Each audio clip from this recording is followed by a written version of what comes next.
प्रणाम दादा। आओ राधे, बैठो। ये लो झुमके, सिर्फ एक जोड़ी ही मिले। मुझे पसंद आए सो खरीद लिए, हम बहू को दे देना।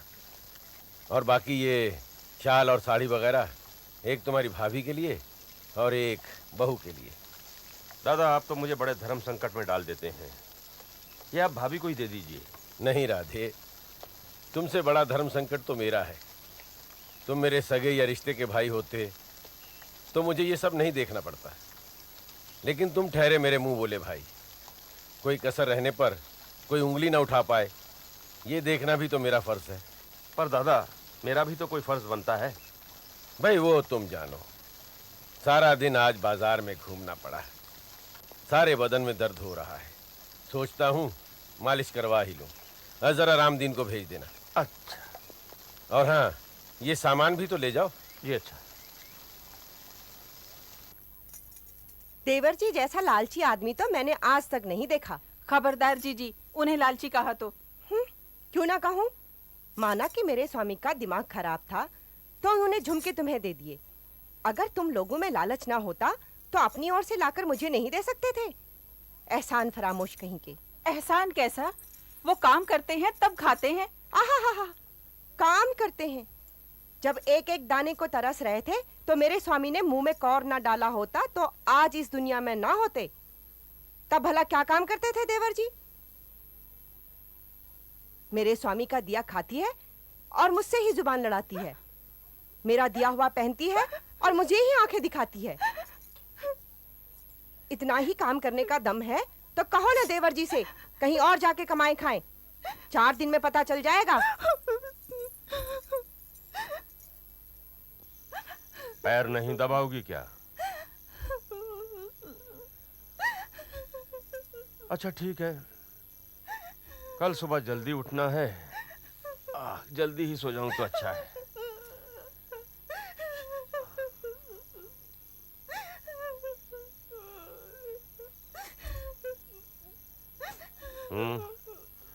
बात क्या है? सिर्फ रोती ही रहोगी तो मुझे कैसे पता चलेगा कि क्यों रो रही हो? सुना नहीं क्या?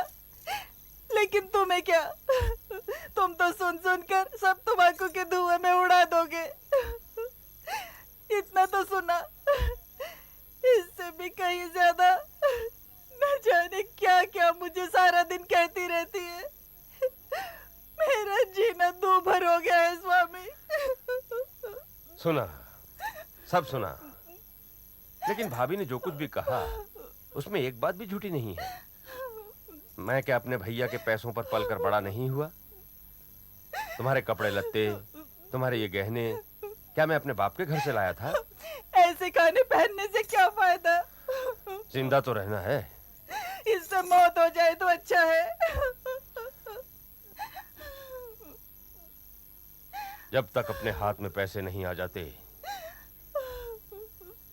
तब तक ऐसे ही रहना होगा। बात पैसे की नहीं है, बात है अपनी इज्जत आबरू की।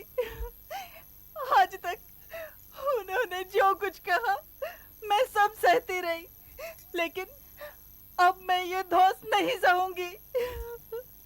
सुना नहीं क्या, आज उन्होंने यहाँ तक कह दिया कि आप लोग अलग हो जाए। ये बात गौर करने लायक है। ठीक है, अभी तो सो जाओ, सुबह भैया से बात करूंगा।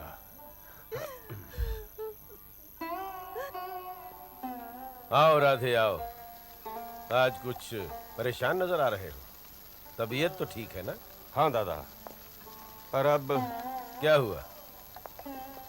दादा अब हमारा यहाँ रहना नहीं हो सकता। क्यों भला? दादा मैं तो अब तक बर्दाश्त करता रहा हूँ और आगे भी करता रहूंगा, पर रासमणी। ओह दादा वैसे भी मेरे लिए नई बात नहीं है, लेकिन अगर हम आपके एहसान पर पलकर बड़े हुए हैं और इसका कोई जिक्र करता है तो हमें इसमें क्या आपत्ति होगी? लेकिन कल तो भाभी ने हमें यहाँ से निकल जाने तक की धमकी दे दी। तो ये बात है। ब्रज सुंदरी को मैं डांटूंगा, लेकिन राधे मेरी एक बात सुनो। वो ठहरी पराए घर की। मौका मिलते ही जली कटी तो सुनाएगी ही। तो इसके लिए क्या कोई घर छोड़कर चला जाता है? अरे पगले, वो तो बीच बीच में मुझे भी खरी खोटी सुनाती रहती है। तो मैं क्या परिवार छोड़कर चला जाऊं? ऐसा कहीं होता है क्या? और फिर ये बात तो तुम भी खूब समझते हो। औरतों की बात मैं समझता हूं दादा, पर मेरी हालत में पुरुष होकर जन्म लेना भी क्या अच्छा है? मुझे तो इस बात का डर है कि कहीं मेरे कारण आपके घर में अशांति ना हो जाए। अरे पगले, तू क्या सोचता है कि तू चला जाएगा तो मुझे शांति मिलेगी क्या? भाभी, भैया तो है नहीं और बाहर ठेकेदार आया हुआ है बबूल के पेड़ों को कटवाने का ठेका लेने के लिए। आपकी इजाजत हो तो। मेरी इजाजत? मेरी इजाजत किस लिए? मुझे पता चल चुका है कि पहले तुमने मेरी बात टलवा कर अपने भैया से पेड़ कटवाने की इजाजत ले रखी है, और मुझसे क्यों पूछने आए हो? मुझे जलाने के लिए? नहीं भाभी, ऐसी बात नहीं है। वो तो बहुत पहले की बात है। अभी तो फैसला आप ही को करना है। बहुत अच्छे। मेरे मना करने पर तुमसे सलाह करने पेड़ों के बारे में तुम्हारे भैया तुम्हारे पास दौड़े गए और तुमने पेड़ कटवाने का फैसला ले लिया। अब अगर मैं कुछ बोलती हूँ तो तुम्हारे भैया मुझ पर बरसेंगे।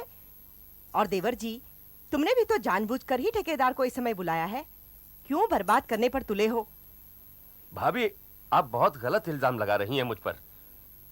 ठीक है, नहीं कटवाऊंगा पेड़।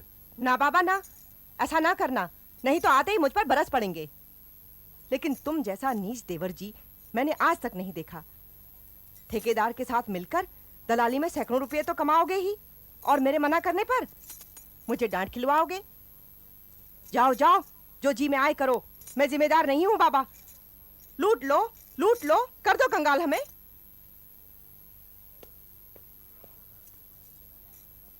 लगान जमा करने की आखिरी तारीख कल है और तुम आज भेज रहे हो।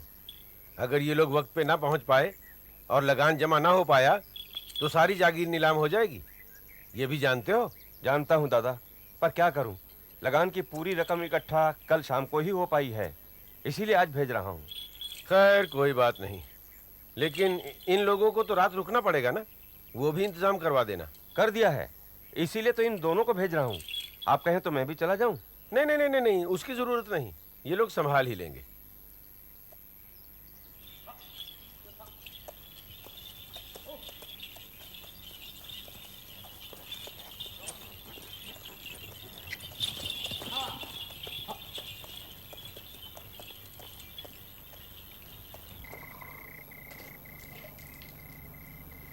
क्यों अभी तक तैयार नहीं हुए?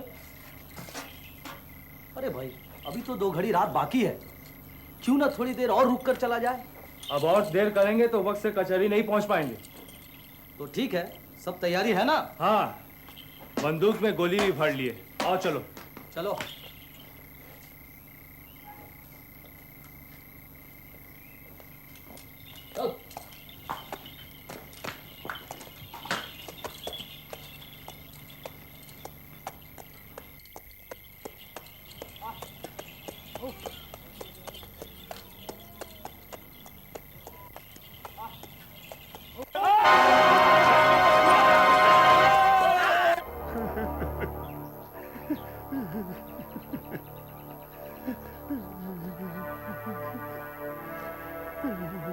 अरे राधे, तुम रो क्यों रहे हो?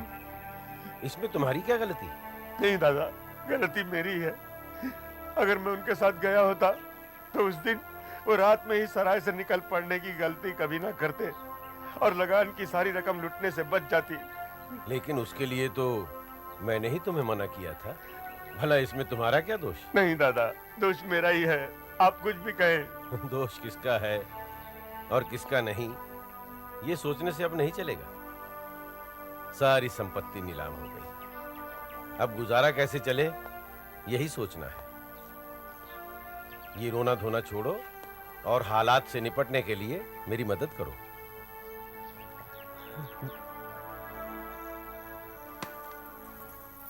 ये लो राधे, तुम्हारी भाभी के कुछ गहने हैं, इन्हें बिकवा दो ताकि इज्जत से घर का खर्च चल सके। मगर हाँ, किसी को कानो कान खबर नहीं होनी चाहिए। बाद में किसी काम धंधे का इंतजाम कर ही लूंगा। नहीं दादा, इन्हें रहने दीजिए। मैं कुछ रुपए लाया हूं, आप इन्हें रख लीजिए, बाद में और इंतजाम कर दूंगा। अरे, इतने सारे रुपए तुम्हें कहां से मिल गए? मैंने रासमणि के गहने बेच दिए हैं दादा। ये तुमने अच्छा नहीं किया राधे। भला बहू क्या सोचेगी? कुछ नहीं सोचेगी। और फिर भाभी के इन गहनों में और रासमणि के गहनों में फर्क भी क्या है? दोनों ही तो आप ही की चीजें हैं। और फिर इन गहनों को बेचकर ही हमारी जीविका की समस्या हल नहीं हो जाएगी। इसलिए मैंने दयाल जमींदार के यहाँ नौकरी भी कर ली है। नौकरी? क्यों? क्योंकि आज जरूरत है दादा। और फिर सब जानते हैं कि मैं वो अनाथ बच्चा हूं जिसे आपने पाल पोस कर बड़ा किया है। इसलिए मेरे नौकरी करने से आपकी इज्जत में जरा भी बट्टा नहीं लगेगा।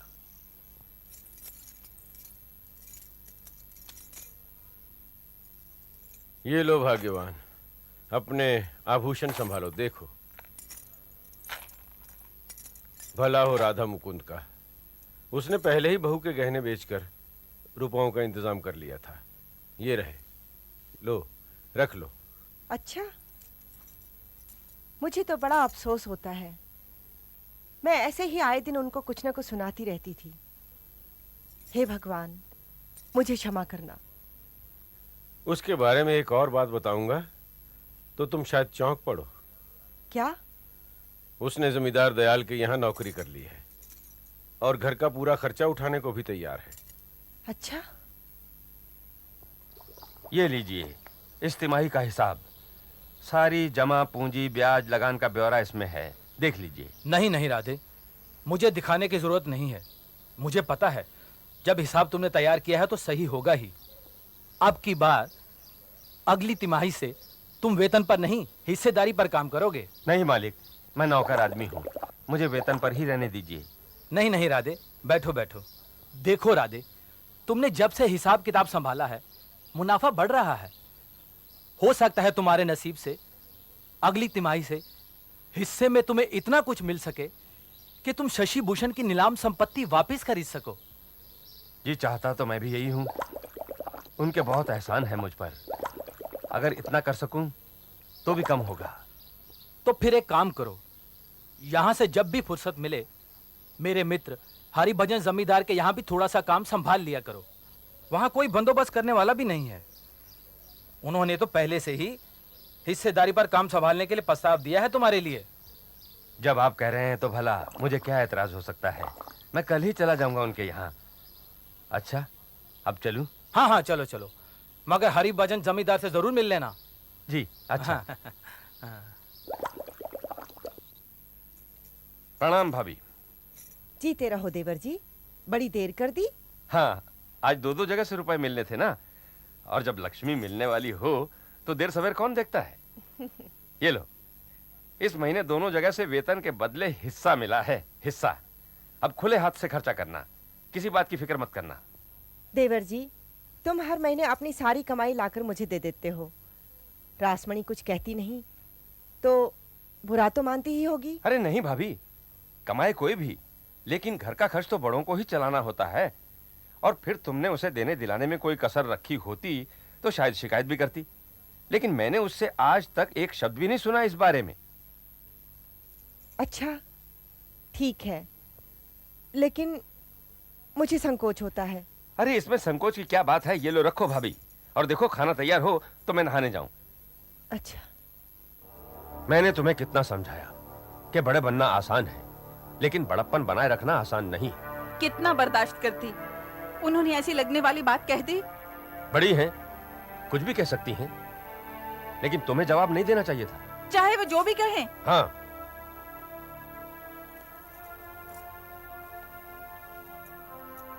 लेकिन आखिर कहा क्या उन्होंने? उन्होंने कहा कि तुम भले आदमी बनने का ढोंग कर रहे हो ताकि जायदाद पर आसानी से कब्जा जमा सको। मुझे ये बात बहुत लग गई, इसलिए मैंने कह दिया कि अगर वो इतने लालची होते तो मुसीबत में कभी मदद ना करते। चुपचाप मौका देखते ही किनारे हो लेते। बस यही है तुम्हारी गलती।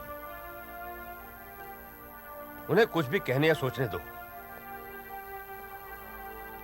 अब तुम ही बताओ, क्या तुम्हें इसमें अपना घमंड नजर नहीं आता? सच बात कहने में घमंड कैसा? तो ठीक है, अगर तुम ठीक से नहीं रह सकती तो कल मायके चली जाओ। क्या कहा? मैके भेजने की धौंस देते हो? चली जाऊंगी। तो ठीक है, लेकिन याद रखना, मैं तुम्हें फिर कभी नहीं बुलाऊंगा। वहीं सड़ती रहोगी। तो मैं नहीं जाऊंगी। क्यों नहीं जाओगी? मैं तुम्हें जबरदस्ती भेज दूंगा। मैं मर जाऊंगी लेकिन जीते जी नहीं जाऊंगी। यहाँ भी मेरा कोई हक बनता है। तो ठीक है, लेकिन इतना याद रखो कि जब तक तुम भाभी से अपनी कही हुई बात के लिए माफी नहीं मांग लोगी, मैं तब तक तुम्हारा मुंह नहीं देखूंगा। मैंने कुछ गलत नहीं कहा, इसलिए मैं माफी नहीं मांगूंगी।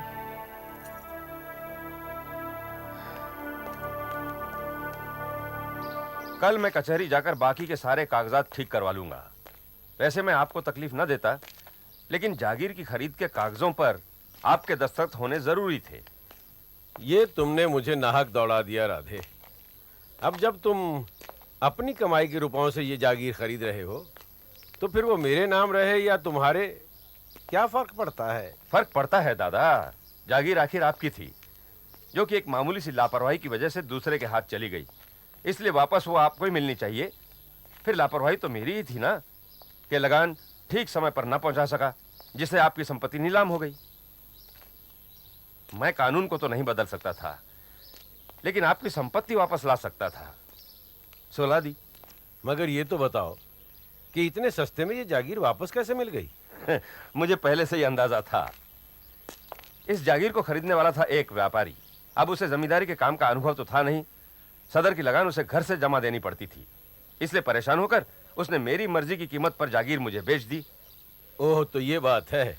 यूं कहो कि तुमने जागीर वापस खरीदने का पहले से ही फैसला कर रखा था। आपके आशीर्वाद से सफल भी हो गया। अरे देवर जी, आप अभी भी चुपचाप खड़े हो? चलिए बातचीत शुरू करिए। अच्छा, आप अगर ऐसे नहीं मानेंगे तो मैं बड़ी होने के नाते हुक्म देती हूँ कि आइए बात करिए इससे। 7 दिन हो गए, बेचारी तरस गई आपको देखने और आपसे बात करने के लिए। ठीक है भाभी, आप कहती हैं तो मैं अपनी कसम तोड़ देता हूँ, लेकिन आप इसे समझा दीजिए कि आपका असम्मान मैं कभी बर्दाश्त नहीं करूंगा। मेरा असम्मान? मेरा भगवान ही जानता है कि मैंने आप दोनों को क्या कष्ट नहीं दिया, क्या क्या नहीं कहा।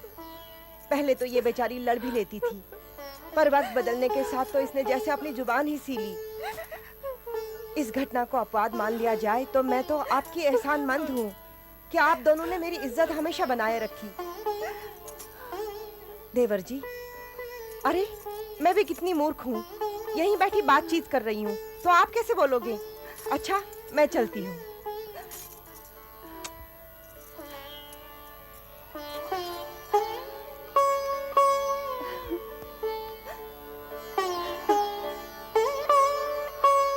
दादा, आपकी जागीर के गांव से आए ये मुखिया लोग आपको जागीर वापस मिलने की खुशी में बधाई देने आए हैं।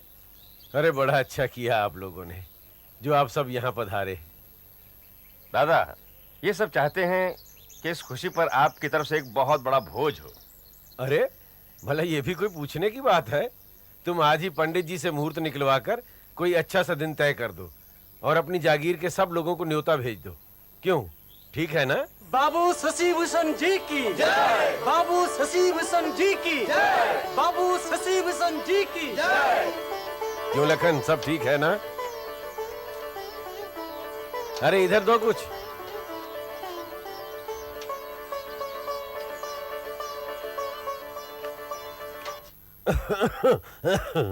दादा, आपको भोज के इंतजाम में इतनी मेहनत नहीं करनी चाहिए थी। एक तो मौसम खराब और फिर ऊपर से 3 दिनों तक इतनी भाग दौड़ करते रहे। देवर जी, मैंने कितना मना किया। मैंने कहा इतने लोग बाग हैं काम करने के लिए, लेकिन ये माने ही नहीं। अब तुम भी उपदेश देने लगी। अरे भाई, तुम भी तो काम कर रहे थे। हाँ, अगर तुम खाली रहते तो मैं इतनी भाग दौड़ नहीं करता, हाथ पर हाथ धरे बैठा रहता। पर गांव के इतने सारे लोगों को खिलाना, कपड़े बांटना कोई अकेले के बस की बात तो थी नहीं। तो क्या हुआ दादा, इंतजाम में कोई कमी रह जाती तो सुन लेते लोगों की बात। नहीं राधे, बीमारी को तो कोई बहाना चाहिए। मामूली सी खांसी बुखार है, कल तक ठीक हो जाएगा, नहीं तो वैद्य जी को बुला लाना। अच्छा अब जाओ, तुम भी जाकर आराम करो। बुखार तो इन्हें 2-3 दिन पहले से ही था, लेकिन काम के आगे इन्होंने ध्यान ही नहीं दिया। अब बुखार बिगड़ गया है। किंतु कोई चिंता की बात तो नहीं है ना? बड़ी कठिन बीमारी है। शहर ले जाने की जरूरत हो तो बताइएगा। नहीं, अभी नहीं, कल तक मेरी दवा देकर देख लीजिएगा। अगर हालत में सुधार हो जाए तो ठीक है, नहीं तो शहर ले जाना।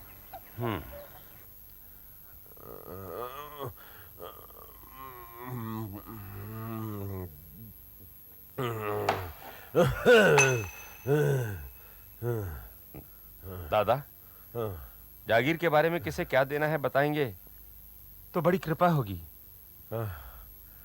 अब मेरे पास रखा ही क्या है। क्यों दादा, सब कुछ तो आप ही का है। नहीं नहीं राधे, वो सब मैं तुम्हें लौटा रहा हूं। नहीं नहीं दादा, ऐसा मत कीजिए, ऐसा मत कीजिए दादा। दादा, मैंने जो महापाप किया है वो कहूं फिर शायद मौका ना मिले।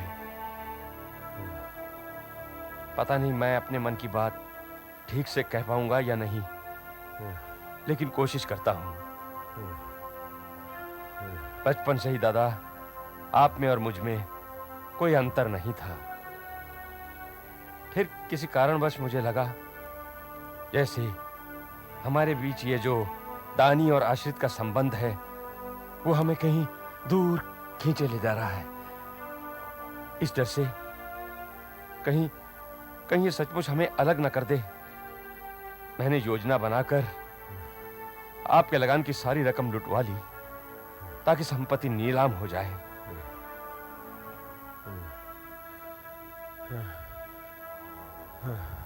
अरे अच्छा ही किया तुमने भाई, पर क्या फायदा, अपने पास ही कहाँ रख पाए। मुझे क्षमा कर दीजिए दादा, क्षमा कर दीजिए। अरे पगले, क्षमा तो मैंने तुम्हें उसी वक्त कर दिया था। मैं ये बात शुरू से ही जानता था। जिन लोगों के साथ मिलकर तुमने ये योजना बनाई उन्होंने मुझे बता दिया था, लेकिन मैं खामोश रहा और सब होने दिया, क्योंकि मैं तुम्हारी नीयत समझने में कभी गलती नहीं कर सकता था राधे, कभी नहीं। और तभी मैंने तुम्हें माफ कर दिया था, माफ कर दिया था। ये सारी संपत्ति मुझे मत लौटाइए दादा, मुझे मत लौटाइए दादा। दादा दादा दादा दादा दादा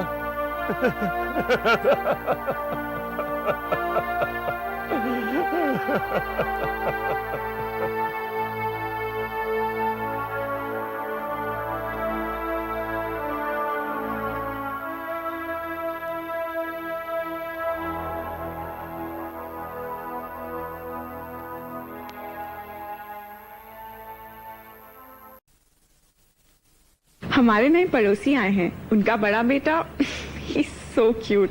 माँ चाहती थी उन्हें घर बुलाना, पर मेरी त्वचा पर थे पिंपल्स और दाग। फिर मैंने ट्राई की नई क्लियरसिल 3-in-1 हर्बल क्रीम। इसका रोजाना इस्तेमाल पिंपल्स का इलाज करे, उन्हें आने से रोके और पिंपल के दाग भी घटाए।